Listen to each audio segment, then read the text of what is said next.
noite a todos. Eu costumo me apresentar como um desertor, como um dissidente. No momento em que a vida parecia que tinha deixado todas as cartas sobre a mesa, eu resolvi usar a minha liberdade humana para dizer não, não é isso que eu quero, vou para outro caminho.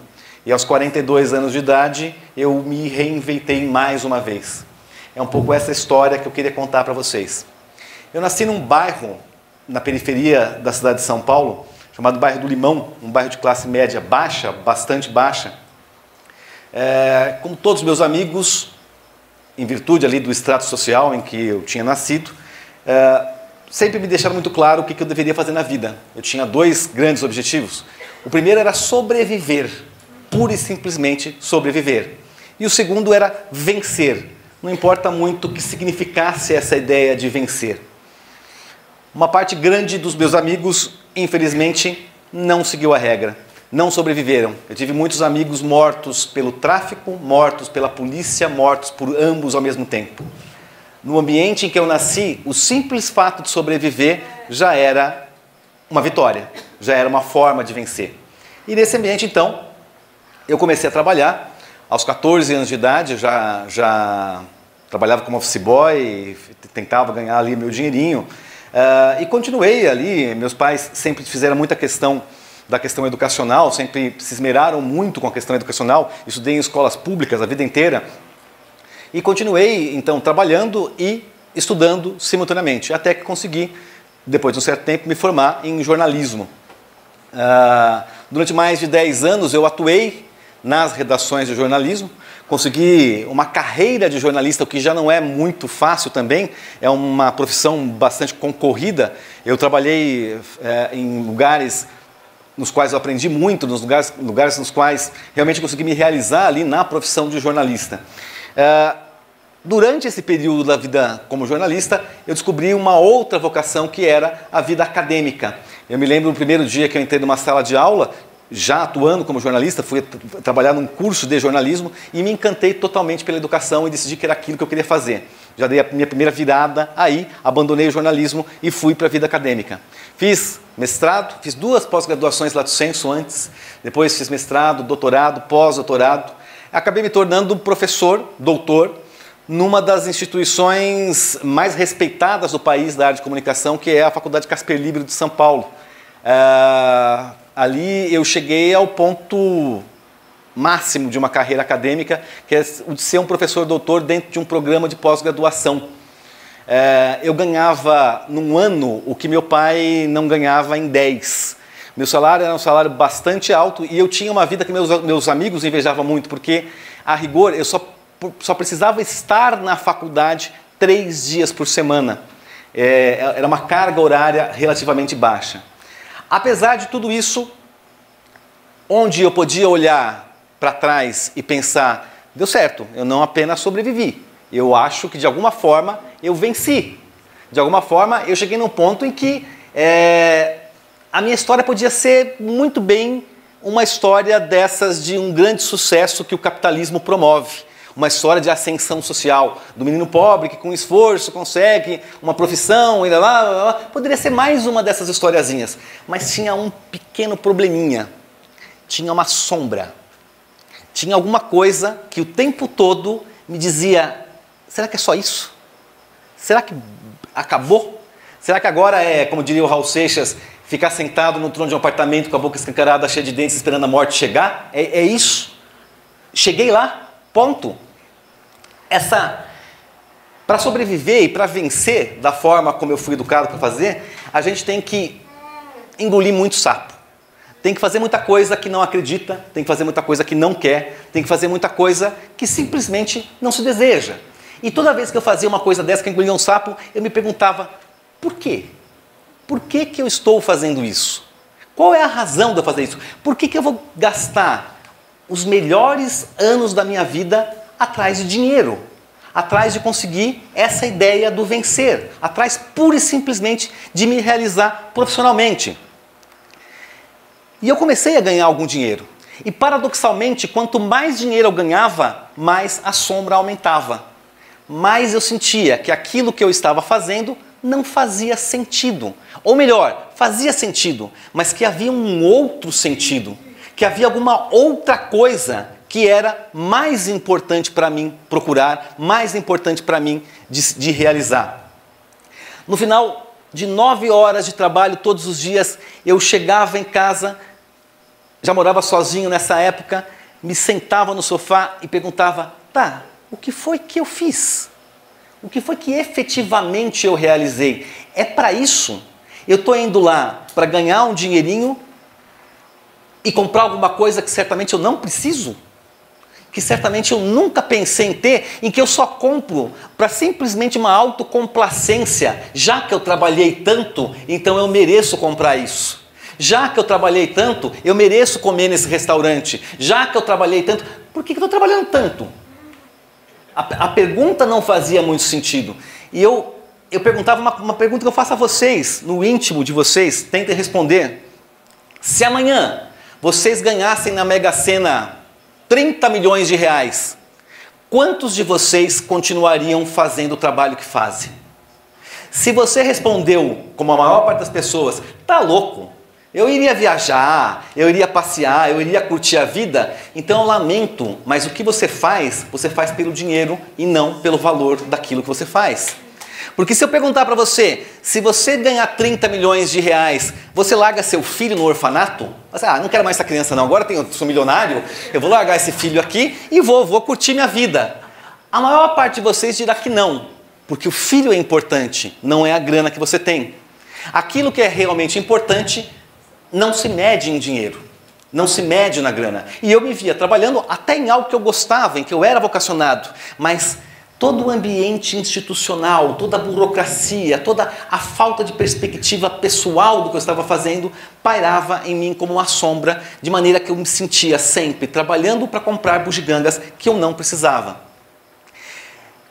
Como eu vinha de uma origem muito modesta, o dinheiro toca. O dinheiro chega uma hora que você começa a afundar no dinheiro. Eu me sentia literalmente afundando no dinheiro. Aqui uma pausa para uma confidência. Minha mãe cozinhava muito mal. Isso foi um dos grandes traumas da minha infância. Era uma péssima cozinheira. Tanto eu quanto meu irmão, assim que saímos de casa e começamos a trabalhar fora, engordamos loucamente. Eu gastava uma boa parte do meu dinheiro comendo coisas maravilhosas, experimentando pasta de trufa negra. Eu tinha minha própria máquina de café expresso em casa, que era uma coisa maravilhosa, e gastava assim fábulas comprando cafezinhos expressos diferenciados para tomar depois das refeições. Fazia uns banquetes, aprendi a cozinhar codornas assadas. Da onde eu vinha, aquilo era o que eu precisava viver, mas a cada dia, a cada codorna, a cada cafezinho, eu imaginava, é isso então? Trabalho que nem um cavalo, faço um monte de coisa que eu não sei qual é a utilidade, para vir aqui tomar esse cafezinho? Alguma coisa estava errada, a sombra ia aumentando. O que me incomodava era uma sensação muito simples. Eu estava perdendo a vida para ganhar a vida. Essa sensação ilógica que a maior parte das pessoas tem num dado momento, de que gasta a vida inteira para ganhar a vida que não quer, a vida que não procurou, a vida que não desejou. Trabalhar, comprar, trabalhar, comprar, trabalhar, comprar, trabalhar, comprar, trabalhar, comprar. Coisas que você não precisa para agradar pessoas que você não se importa. Não é verdade? Nós temos uma compulsão de comprar coisas que não precisamos, como se essas coisas fossem nos preencher. E essas coisas, evidentemente, nunca nos preenchem. Então eu comecei a montar um plano. Eu vou usar esse meu dinheiro não para comprar coisas, mas para comprar uma única coisa, uma carta de alforria. Eu quero sair desse sistema. Eu vou usar o dinheiro para sair do sistema econômico. Eu vou usar paradoxalmente o recurso para não precisar do recurso. Eu vou investir numa forma de me transformar cada vez mais em autonomia diante da possibilidade econômica. E passei então a tentar imaginar como é que eu faria isso, como é que eu poderia usar o meu dinheiro para não precisar de dinheiro. O único fim justo que eu via para o meu dinheiro era chegar o dia em que eu não precisasse do dinheiro. Comecei então a montar um plano na minha cabeça de como eu ia fazer isso. Na época eu não sabia, mas isso tem um nome. Isso se chama decrescimento. O que eu estava tentando fazer é o que alguns economistas tentam aplicar numa escala maior, a economia de alguns países e a economia global, principalmente no momento de crise ecológica, que é a ideia de você diminuir o PIB para aumentar a satisfação. Diminuir o dinheiro para aumentar o prazer. Tirar da esfera econômica o maior número possível de atitudes humanas. Uma coisa interessante que o pessoal do crescimento fala, que faz muito sentido. Se por algum motivo específico, sei lá, por alguma razão, em 2016 no Brasil, houver mais acidentes automobilísticos do que em geral, o número de acidentes automobilísticos quadruplicou, o PIB aumenta. Mais pessoas tiveram que consertar seu carro, mais pessoas trocaram o carro, mais se pagou em oficina, mais se comprou peça, mais hospitais ficaram lotados, mais ataduras foram vendidas, mais cirurgias foram feitas, mais médicos foram contratados, mais enfermeiros foram contratados e parece que houve uma prosperidade advinda de acidente de trânsito. As pessoas estão morrendo e o PIB aumenta. Não há uma relação entre o que você ganha de dinheiro e a satisfação que você tem. E aquilo que você pode tirar da vida como prazer. E aquilo que você realiza na sua vida. O que eu queria então era retirar o maior número possível de atitudes minhas cotidianas e liberar o maior tempo possível. E já há alguns anos eu venho trabalhando nessa ideia de liberar o maior tempo possível da esfera econômica. Eu quero tirar a minha vida da economia. O primeiro passo então foi simplicidade voluntária. Abrir mão das bugigangas. A vida é melhor sem uma máquina de café expresso. A vida é muito melhor sem comer trufas. Porque a riqueza não está naquilo que se tem, mas naquilo que você não precisa. Eu adorava passear no shopping com amigos e olhar coisas assim que eu não quero. Olha aquela blusa que eu não quero. Aquela blusa que eu não preciso, aquela calça que não me faz a menor diferença. E adquirir o hábito de medir o preço de tudo em horas de vida. Excelente hábito. Eu olho para uma calça e falo assim, eu tenho que trabalhar 14 horas para comprar essa calça. Eu prefiro 14 horas livres do que ter essa calça. Tudo que eu olhava, eu precificava em tempo vivido. E pouca coisa vale a pena quando você precifica em tempo vivido. Depois disso, vamos.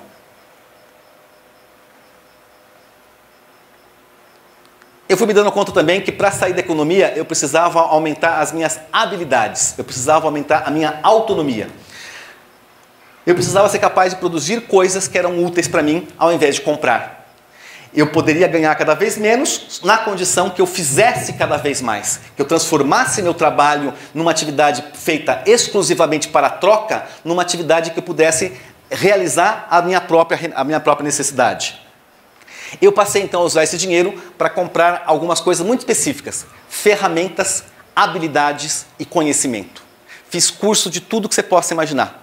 Fiz curso de pedreiro, fiz curso de pintor, fiz curso de eletricista, fiz curso de mecânica de carro, eu sei operar motosserra, eu sei operar trator, eu sei consertar um trator, eu sei fazer uma horta. Eu fui criando mecanismos para desenvolver a minha autonomia.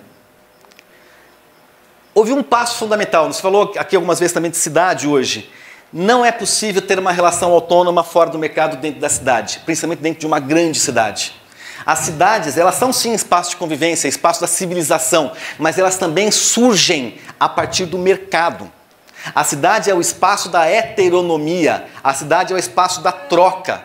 Se eu quisesse ter uma relação de autonomia e retirar-me da economia e fugir da economia, eu precisava do campo, eu precisava buscar o campo. E foi o que eu fiz. Consegui comprar uma pequena terrinha, só que tinha um problema. A maior parte do meu dinheiro eu gastava com comida e com sociabilidade. Comida eu resolveria no campo.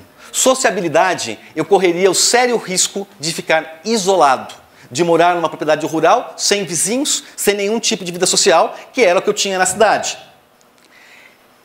Eu não Eu não queria ficar sozinho, evidentemente. E aí eu descobri que eu não estava sozinho. Eu descobri que há uma subcultura, que há um conjunto grande de pessoas que estão indo vivenciar essa experiência no campo. E que hoje essa subcultura é chamada de os novo-rurais, ou os neo-rurais. É um bando de gente das mais variadas idades que tem em comum uma decepção com o espaço urbano, uma tentativa de viver uma vida com maior autonomia e que estão buscando em uma vida rural a possibilidade de ter uma liberdade que não é possível na cidade. Essas pessoas, a maior parte delas, tem curso superior, tem um alto grau de conhecimento, viveu muito o universo das artes, dos espetáculos, da música, da gastronomia. Não são pessoas que estão indo lá para atender aquele arquétipo do Jeca Tatu, aquele caipira isolado no meio do grotão. São pessoas que estão revigorando a vida no campo, trazendo um vocabulário novo. Estão falando de permacultura, estão falando de agrofloresta, estão falando de bioconstrução, de arquitetura intuitiva, de agroecologia, estão trazendo tecnologias diferenciadas e apropriadas para a vida do campo e estão indo em grande número e estão realmente provocando uma nova cultura no campo. Hoje, então, eu encontrei a minha tribo, que é essa tribo dos novos rurais. Consegui comprar a minha terrinha lá na cidade de Piracaia, uma cidade de 25 mil habitantes, que fica perto de Atibaia, na Grande São Paulo. Se chama Sítio Pau d'Água e é um local onde nós tentamos vivenciar e realizar projetos nessas áreas de agroecologia, de bioconstrução, de construção sustentável, enfim, em que os novos rurais da região, que são muito atraídos por aquela região, encontram um espaço para fazer experimentações, para testar novas convivências. Nesse momento está sendo construído lá na minha propriedade, que já não é mais minha, eu sou o administrador daquilo, ela é meio comunitária, ela é meio coletiva. Nós estamos construindo lá um prédio agora que eu carinhosamente estou chamando de O Cortiço, porque é uma residência multifamiliar. Eu vou morar lá com mais 2 famílias, num esquema que no exterior eles chamam, meio pedantemente, de co-housing. Mas nós vamos dividir uma casa. O sítio é um sítio coletivo, é um sítio para que várias pessoas possam viver as suas experiências. E assim, para finalizar, é um pouco dessa história do professor doutor Edilson Caselotto, que de repente, aos 42 anos de idade, conseguiu se reinventar como o Dirso. Lá eu sou o Dirso do Pau d'Água, aquele da porteirinha vermelha. Sempre que você passa tem um cheirinho de café. Sempre que você passa tem alguém proseando na varanda. Sempre que toda noite tem alguém sentado numa rede, tomando uma cachaçinha e tocando viola. E vocês são bem-vindos também, se quiserem aparecer por lá, a prosinha aguarda-os. Muito obrigado.